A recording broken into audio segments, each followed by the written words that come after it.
அஸ்ஸலாமு அலைக்கும் வரஹ்மத்துல்லாஹி தஆலா வபரகாத்துஹு. நஹ்மதுஹு வ நஸ்ஸலி அலா ரசூலிஹில் கரீம். அல்லாஹ்வினுடைய மாபெரும் கிருபையினால் கண்மணி நாயகம் ஸல்லல்லாஹு அலைஹி வஸல்லம் அன்னவர்கள் மேன்மை மிகுந்த நாட்களாக சொல்லித் தந்த துல்ஹஜ்ஜினுடைய மாதம் ஆரம்பிக்க இருக்கிறது.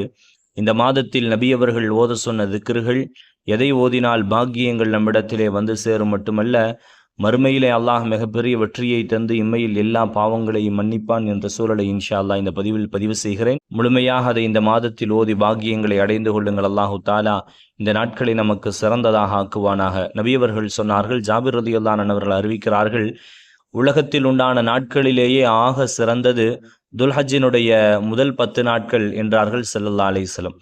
அல்லாஹு தாலா குர்ஆனிலே 89வது சூறாவிலே இந்த நாளை சிறப்பித்து வல் ஃபஜ்ரி வலையாலின் அஷ்ர் என்று இந்த நாட்களின் 10 இரவுகளின் மீது அல்லாஹ் குர்ஆனிலே சத்தியமிட்டு பேசுவான்.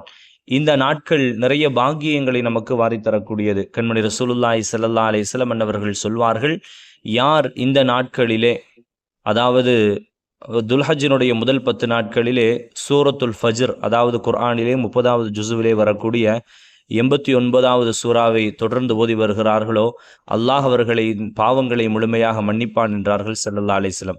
மட்டுமல்ல, ஏனைய நாட்களில் யார் அந்த சூரத்துல் ஃபஜ்ரை தொடர்ந்து ஓதுகிறார்களோ அவர்களுக்கு அல்லாஹ் மறுமையிலே மிகப்பெரிய ஒளியை தருவான் என்றார்கள் ஸல்லல்லாஹு அலைஹி வஸல்லம்.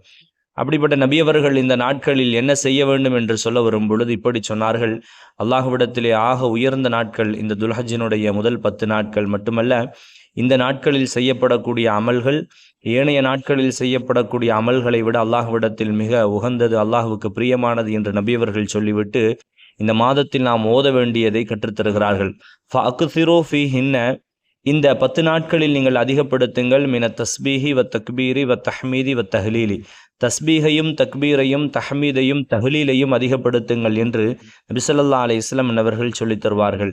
அதை தெளிவாக நமக்கு மார்க்கம் இப்படி சொல்லித்தரும், சுப்ஹானல்லாஹி வல்ஹம்துலில்லாஹி வலா இலாஹ இல்லல்லாஹ் வல்லாஹு அக்பர். மீண்டும் சொல்கிறேன், சுப்ஹானல்லாஹி வல்ஹம்துலில்லாஹி வலா இலாஹ இல்லல்லாஹ் வல்லாஹு அக்பர் என்ற இதை ஒருவர் ஓத வேண்டும் என்பது கண்மணி நாயகம் ஸல்லல்லாஹு அலைஹி வஸல்லம் அவர்களின் ஹதீஸுகள் நமக்கு சொல்லித் தருகிற பாடம்.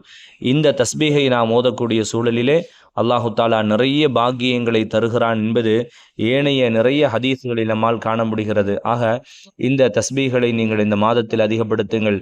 குறிப்பாக குர்ஆனிலே 30வது ஜுசுவிலே வரக்கூடிய 89வது சூறாவை அதிகமாக இந்த 10 நாட்களில் ஓதுங்கள். அல்லாஹு தாலா வாழ்வில் எல்லா பாக்கியங்களையும் தருவான், வாழ்வில் சிரமங்களை நீக்குவான் என்பது இமாம்கள் சொல்லித்தரக்கூடிய உயர்ந்த உன்னதமான கருத்து. அல்லாஹு தாலா இந்த துல்ஹஜ்ஜினுடைய பாக்கியங்களை அடைந்து சிறப்பாக இந்த மாதத்தை சிறப்பித்து எல்லா வகையிலும் மேன்மை மிக்க மக்களாக வாழக்கூடிய நல்ல வாய்ப்பை வல்ல ரஹ்மான் தந்தருள்வானாக. வ ஆகிரு தஅவானா அனில் ஹம்துலில்லாஹி ரப்பில் ஆலமீன். அஸ்ஸலாமு அலைக்கும் வரஹ்மத்துல்லாஹி தஆலா வபரகாத்துஹு.